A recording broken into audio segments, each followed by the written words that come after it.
My name is Olivia Hayes. I'm 31 years old, and last night I watched my younger brother's life detonate across a glass table in a conference room with my name on the door. 3 years ago, he told my parents that if I showed up to New Year's dinner, he wouldn't walk through the front door. They chose him. They chose him every year after that. No seat for me, no plate with my name on it. Just a carefully worded group text about keeping the peace, while I ate takeout alone and pretended it didn't rip something out of my chest. What they didn't know was that, while they were passing around champagne and toasting his bright future, I was building something bigger than any of them ever imagined. I worked in silence, signed papers in silence, moved equity in silence, until one day, the girl who works too much became the woman whose signature decides who gets hired and who never gets a second interview. This morning, my brother walked into my company's headquarters for the biggest interview of his life, wearing the same swagger he used to have when he told me there wasn't enough room for both of us at the table. He thought I was just another manager sitting in on the panel. Then HR turned to me, smiled, and said to him, "Before we begin, I'd like you to meet our CEO." He spun around, our eyes locked, and for the first time in my life, his face went completely, utterly pale. Before I tell you what happened next, and what I did after I walked out of that room, tell me, what time is it where you are, and where in the world are you watching from? I want to see just how far this family story will travel. If you ask my parents how all of this started, they'll tell you it was a misunderstanding, like the whole thing was just one big crossed wire that accidentally lasted for years. That's how we do it in Chicago. We wrap cruelty in polite phrases and serve it with a smile and a casserole. The year my brother Ryan first banned me from New Year's dinner, my mother was standing in our old kitchen, stirring her famous cranberry glaze in that chipped white saucepan she refuses to throw away. I wasn't there, but I can picture it perfectly because I'd watched that scene my whole childhood. My mother making tradition look holy, my father hovering nearby with a glass in his hand, ready to agree with whatever made the night quieter. I remember the phone call like a recording I've replayed 1,000 times. It was the afternoon of December 30th, and I was at my cramped desk in a co-working space downtown, surrounded by half-charged laptops, burnt coffee, and other people's startups. My mother's name flashed on the screen. I answered, already bracing myself for the usual small talk about how often I was working and how thin I sounded over the phone. "Hey, Mom," I said, but she didn't bother with pleasantries. Her voice was syrup-sweet and stretched tight at the edges. "Liv, honey, your brother thinks it'll be less awkward if you sit this one out. Just for this year. You know how stressed he is with his MBA and everything. He wants to focus." I stared at the spreadsheet in front of me, numbers suddenly blurring. "He thinks," I repeated slowly, "or you all decided that for him." On the other end, I heard the slight clatter of a spoon hitting a pot, the muffled hum of the TV, and silence. The kind of silence that says, "We all talked about this without you." Then my father's voice slid into the line, low and tired, like he'd already picked his side. "Your brother is under a lot of pressure, Olivia. Scholarships, internships, expectations. Don't make this about you. It's just one dinner. Just one dinner." As if the point of the night wasn't literally family, as if I hadn't already spent years bending myself into shapes that took up less space so nobody could accuse me of ruining the mood. The real breaking point had come a few weeks earlier, though. Ryan had emailed me an ethics paper for his MBA program. The subject line said, "Just a quick polish." But the document was almost word for word copied from a blog post I'd read years ago. He'd changed a few names, swapped some sentences, but the structure was identical. When I called him out, he laughed it off. "You're dramatic, Liv. Everyone does this. Just rewrite a couple of paragraphs and fix the grammar. You're better at this stuff anyway. I refused. I told him it was cheating, that if he wanted the degree, he needed to do the work. He got quiet. Then he got mean. You're just jealous Mom and Dad are proud of me for once, he snapped. You've always had it easy. Good grades, good jobs. This is my shot. You could help, but you'd rather watch me fail. That night, he must have gone downstairs and told our parents his version of the story, that I was withholding help out of spite, that I was trying to sabotage him. By the time my mother called about New Year's, the narrative was already cemented. Ryan wasn't the one crossing lines. I was the one making everything difficult. So, let me get this straight, I said into the phone, voice trembling even though I tried to keep it flat. I say no to cheating, and the consequence is I don't get to see my family on the one night of the year we're all supposed to be together? My mother sighed, the way she does when she thinks I'm being unreasonable. You know how you two are, she said. There's always tension. Your father and I just want a peaceful night. Ryan made it very clear he won't come if you're there. He needs support right now. Can't you be the bigger person? There it was. The phrase that had been weaponized against me since childhood. Be the bigger person. Translation: silence yourself. Swallow it. Make everyone else comfortable while you disappear a little more. That first New Year's, I agreed. I told myself it was temporary, that I was doing it for the sake of peace, that it was mature to step back. I microwaved leftover pasta in my tiny apartment, set my phone on the table, and told myself I didn't care when the group photos started rolling in. In picture after picture, my parents stood beside Ryan, arms around him, smiling like their world was finally aligned. My name never showed up in the captions, not even a "wish you were here." After that, it got easier for them. The next December, there was no discussion, just a casual text from my mom.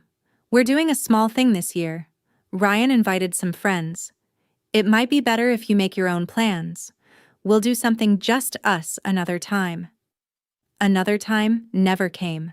By the third year, being uninvited wasn't a shocking betrayal anymore. It was a tradition. Some families passed down recipes. Mine passed down silence. Tell me honestly, if your own family put you on the permanent blacklist just to protect the comfort of the golden child, would you keep showing up with gifts and apologies? Or would something in you quietly start building a world where their approval didn't matter anymore? By the third year of being banned from New Year's dinner, I stopped lying to myself about how much it hurt. No more pretending it was just a night. No more telling friends I was too busy or not really into holidays. The truth was simple and ugly. My family had decided their version of peace did not include me. But something else had also changed by then. I wasn't the same woman they'd quietly pushed out of the frame 3 years earlier. Bridgepoint Capital, the company they thought was some big firm downtown, had started as a scrappy experiment in a shared office above a bar where the music downstairs rattled our ceiling tiles every Friday. Back then, I was just another over-caffeinated founder with a slide deck and a dream. I slept on friends' couches, wore the same blazer to every pitch meeting, and learned how to say, "We're pre-revenue but growing fast," with a straight face. Investors told me I was impressive for someone so young, and then put their money into men who recycled the same ideas with worse numbers. I learned to hear no without believing it. While my parents were bragging about Ryan's GPA at every family barbecue, I was working 18-hour days with a tiny team, trying to build a platform that would let regular people invest small amounts into local businesses instead of just giant funds they'd never see. Money was tight. I maxed out credit cards, sold my car, and lived off instant noodles and vending machine coffee more times than I want to admit. My parents never asked about the details. They just said, "We don't really understand what you do, but good for you." and then switched the topic back to Ryan's professors. By the time that third new year rolled around, all those sleepless nights had started to crystallize into something real. We'd secured a round of funding. We had real customers, real revenue, a small but mighty staff that believed in what we were building.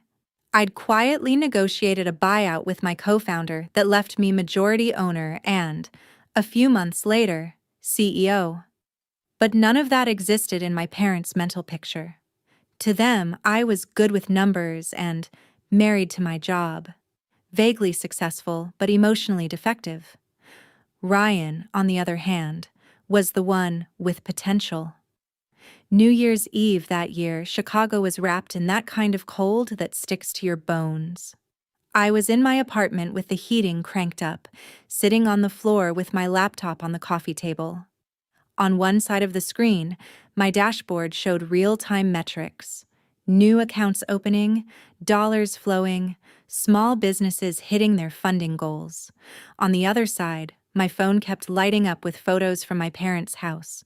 The family group chat buzzed with clinking glasses, Ryan in the center of everything, my mother's perfectly plated roast, gold streamers taped crookedly to the ceiling.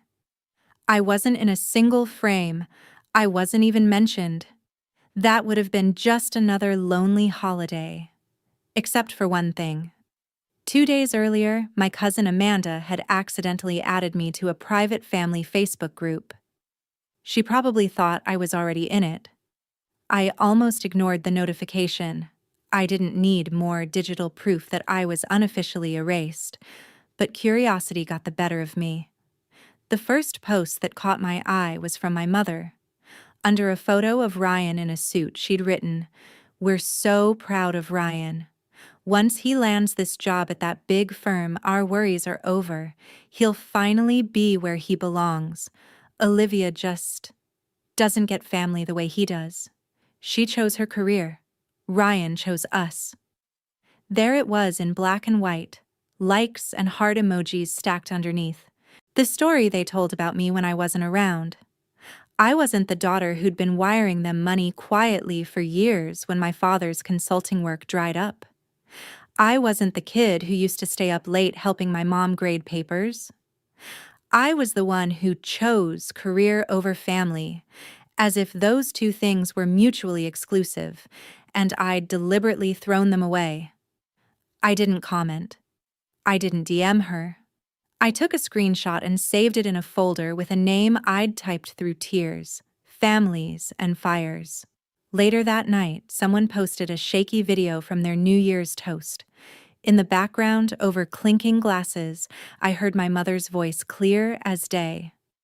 "Once Ryan gets that position at Bridgepoint, he'll finally be where he belongs. We won't have to worry so much. Olivia should stay out of his way for once."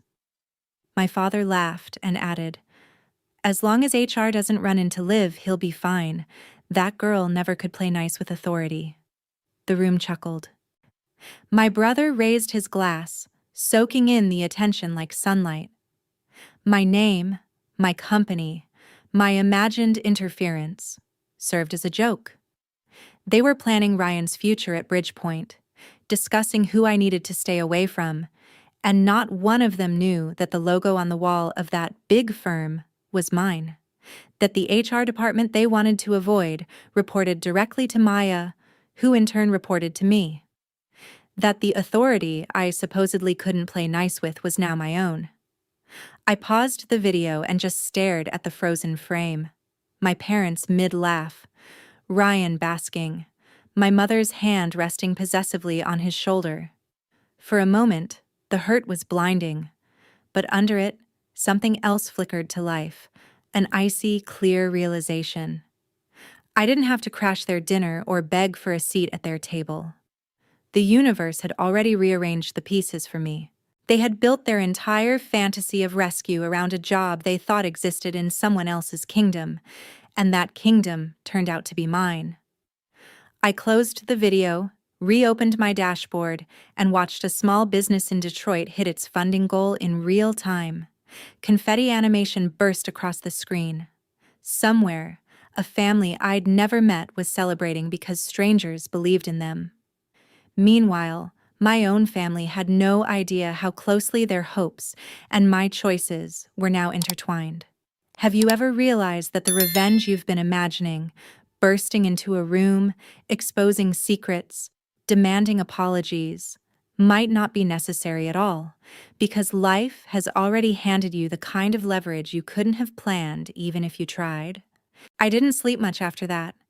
The family video kept looping in my head. My mother's casual cruelty, my father's smug chuckle, my brother's silhouette at the center of it all. Morning came in a rush of gray Chicago light through my blinds. I showered, tied my hair back, and pulled on a black pantsuit that fit like armor. At the office, the building lobby felt different, charged. It wasn't just another day. It was the first time my personal life and my professional power would collide head-on. In the elevator, I caught my reflection and almost laughed. Growing up, my parents used to say, "Olivia, stop trying to be the boss of everything. Nobody likes a girl who thinks she runs the room." Now, I literally ran the room, the floor, the building, the P&L, long hallway, frosted glass doors. My name on the biggest one. Olivia Hayes, Chief Executive Officer. Maya was waiting outside the conference room, tablet in hand.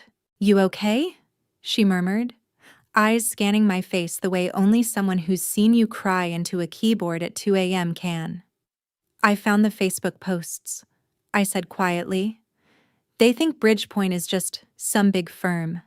They think I'm going to ruin this for him out of spite. They don't even know I own the table he's desperate to sit at." Maya's jaw tightened. "We don't owe him anything. Or them." "We don't," I agreed, "but I owe myself something. I need to stop letting them write the story." Inside the room, Jordan, our HR director, was organizing interview packets. Jordan glanced up, gave me a knowing nod. We'd already spoken. They knew this candidate was my brother.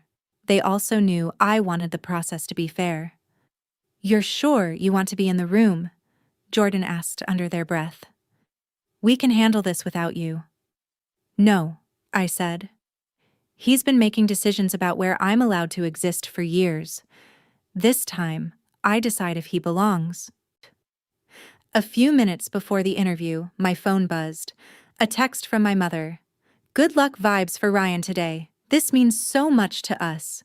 Maybe if things go well, we can all be together again next New Year's. Don't make it awkward." No, please. No acknowledgement that I was the one with the power here. Just another instruction not to embarrass the family. My thumb hovered over the screen. Then I locked the phone, slid it face down, and took my seat at the head of the table. When Ryan walked in, he didn't look at me first. He glanced at Jordan, at the other managers, at the sleek logo on the wall. He looked excited, ready to charm. To him, I was just his big sister who worked too much and got too intense over rules. He had no idea. "Before we begin," Jordan said, turning toward me, their voice clear and professional, "I'd like to introduce you to someone.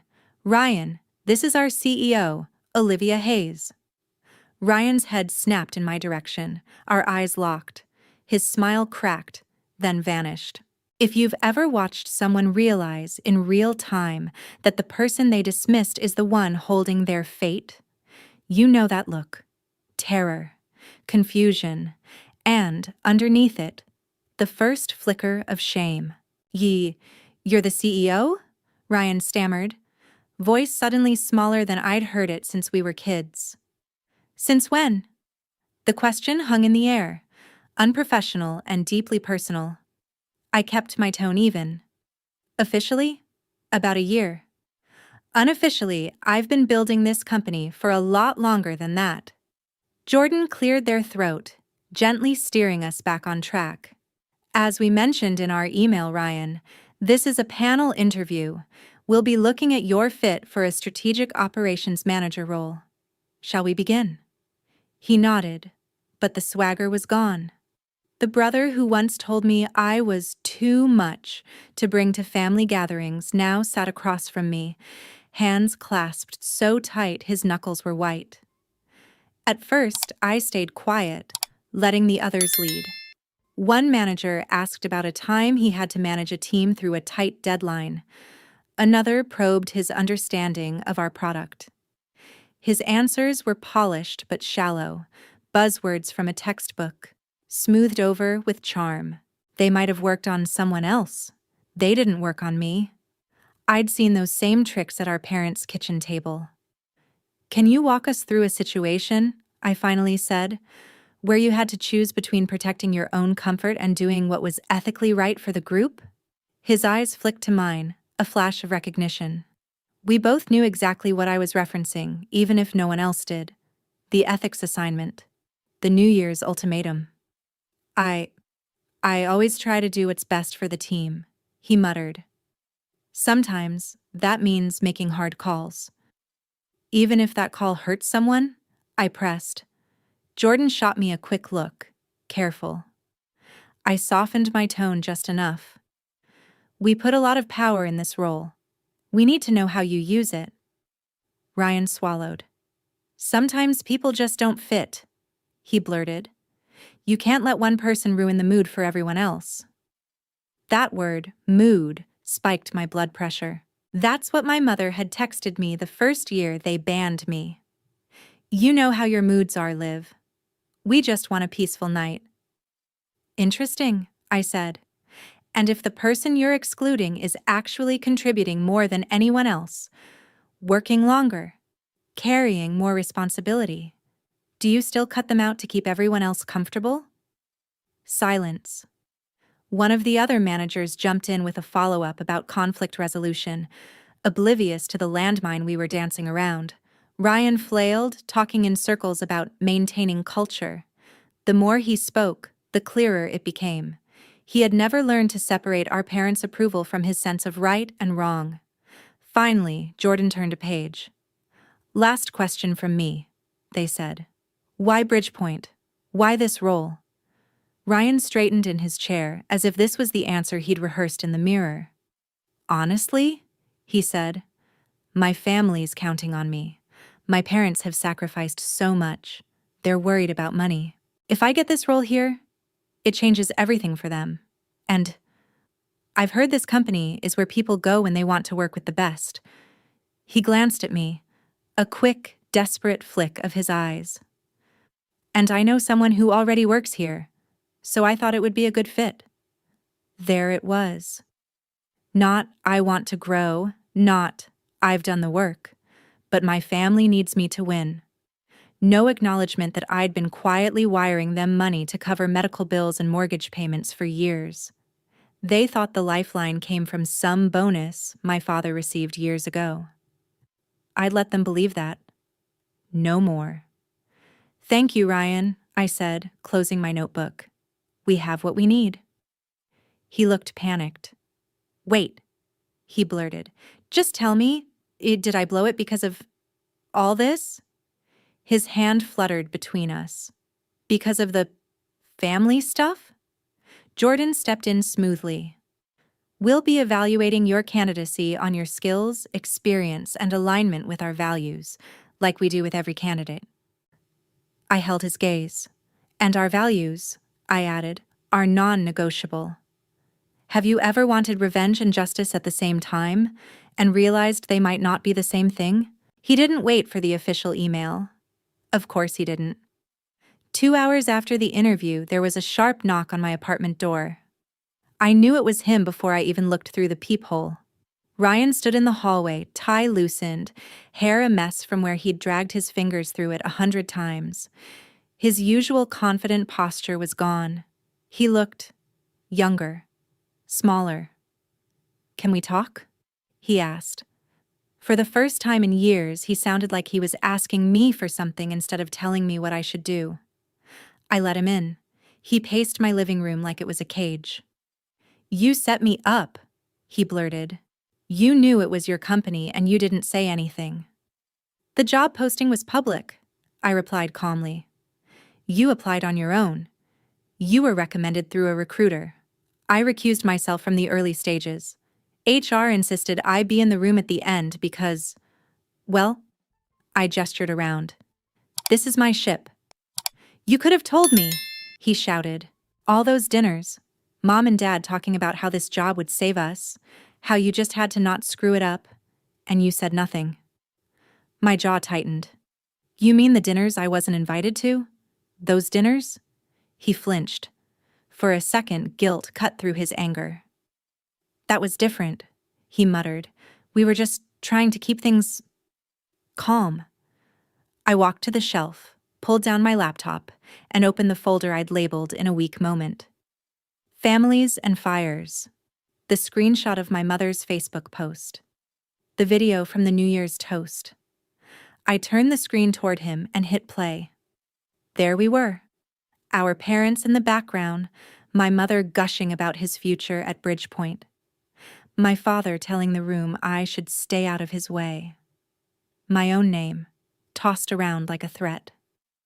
Ryan watched, color draining from his face. They didn't mean... They meant every word, I cut in. When you told them it was you or me at New Year's, they chose you. When you needed an ethics assignment written, they told you I was selfish for saying no. And now, when you decided this job would fix everything, they assumed I was the one who might ruin it. The only constant in every version of their story is that I'm the problem. He sank onto the couch, head in his hands. I thought you were just... dramatic, he admitted. Mom said you always twist things to make yourself the victim. Dad said you didn't understand how much pressure I'm under. They said you'd be fine because you always land on your feet. I let that sit. They weren't wrong about me landing on my feet. But they never asked how many bones I'd broken on the way down. Why didn't you ever tell me you were the CEO? He whispered. Why keep it a secret? Because when I tried to tell you I was drowning, you told me not to ruin the mood, I said quietly. Because the last time I tried to share a win, you rolled your eyes and said, "We get it, Olivia. You love your job." It was easier to stay small in your world than to keep shrinking myself to fit at that dinner table. He stared at the paused video, at our parents raising glasses to him with my company's name on their lips. Are you going to tank my chances? He finally asked. Is this your way of getting back at me? It was the question sitting between us from the moment he walked in. Was I here as his sister or his judge? No, I said.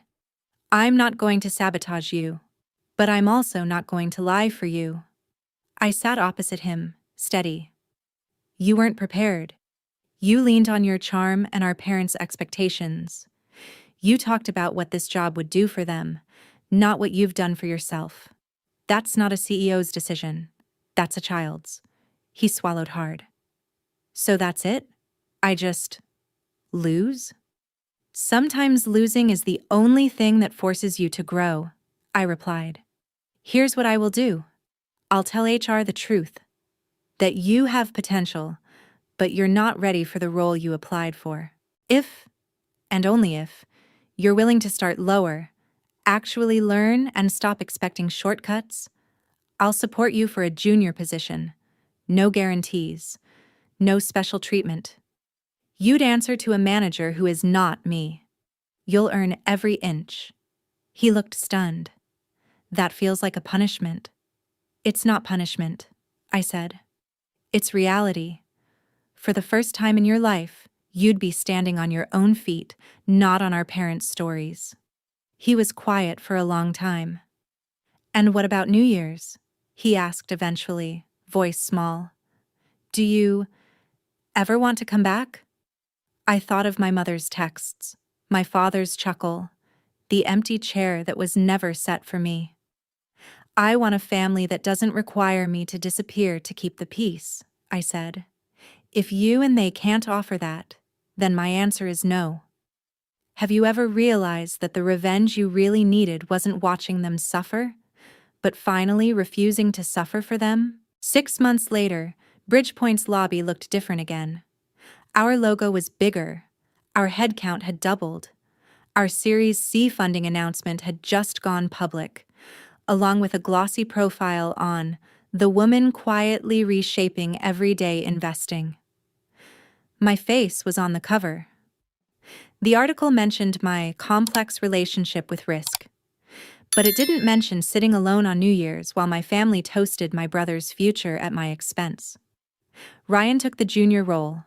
To his credit, he didn't quit when he realized the work was unglamorous. Spreadsheets, late nights, being told no by people who didn't care that he was the Hayes golden child. He reported to a manager who was fair but firm. Maya kept me updated in broad strokes. "He's stubborn," she said once, "but he's learning. For the first time, when something goes wrong, he doesn't immediately blame someone else." My parents, on the other hand, did not adapt gracefully. When Ryan told them he hadn't gotten the manager job, my mother called me, furious. "How could you humiliate your own brother like that?" she demanded. "Do you know how it looked to everyone when he didn't get the position?" For a moment, the old instinct flared up. Explain. Justify. Apologize. Then I remembered the empty chair, the screenshots, the way my name had been a punchline in that New Year's video. "Mom," I said evenly, "Ryan didn't get a job he wasn't qualified for. He did get a job that will let him grow if he chooses to. That's not humiliation. That's mercy." "We're family," she snapped. "Family helps each other." "Family doesn't ban a daughter from dinner for saying no to cheating," I replied.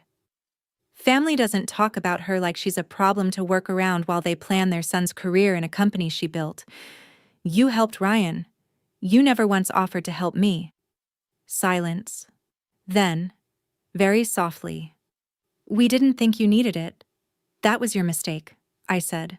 "And you've been paying for it ever since, whether you admit it or not." The next New Year's, they invited me. A group text, like always. It would mean a lot if we could all be together again. Clean slate? I stared at the message for a long time. I thought about the girl who begged to be included, who twisted herself into knots to be less intense, easier, smaller. She was gone. In her place was a woman who had built a company, weathered investors, made payroll for hundreds of employees, and finally, believed her own worth. I typed back, "I'm not coming this year. I'm open to rebuilding, but not at a table where I was a ghost for years. If you want a relationship with me, it has to happen in the light. Not just when you need something from me or my company." I hit send before I could soften it. That night, I didn't refresh their photos. I hosted my own New Year's in my apartment. Maya, a few friends from the office, even a couple of small business owners whose dreams Bridgepoint had funded. At midnight, we clinked glasses on my balcony, Chicago lights blinking below us like a promise. Ryan texted me a photo from his parents' table. One empty chair at the end. No caption, just that. A few minutes later, another text. I told them what I did. About the ultimatum, about the assignment, about how I used you. They didn't take it well. But it was time. I'm sorry. Live. For all of it. I believed him. Not because of the words, but because of the empty chair, because he'd finally chosen to let them feel the absence they'd forced on me. "Thank you," I replied. "That's between you and them. My life doesn't revolve around their approval anymore. Neither should yours." He wrote back, "Maybe next year we have our own dinner. Just us. No ultimatums." I smiled, the kind of slow, quiet smile that comes when a wound starts to scar over, no longer raw, but still part of your story. "Maybe," I answered, "if you bring dessert." Here's the thing nobody tells you about family revenge. The real victory isn't watching them crumble. It's standing so solid in who you are that they can't move you around the board anymore. It's choosing your own table, your own traditions, your own peace. and letting them live with the echo of the place you used to sit. What about you? If you were in my shoes, would you ever sit at their New Year's table again? Or would you build a new one and let them decide whether they're worthy of a seat?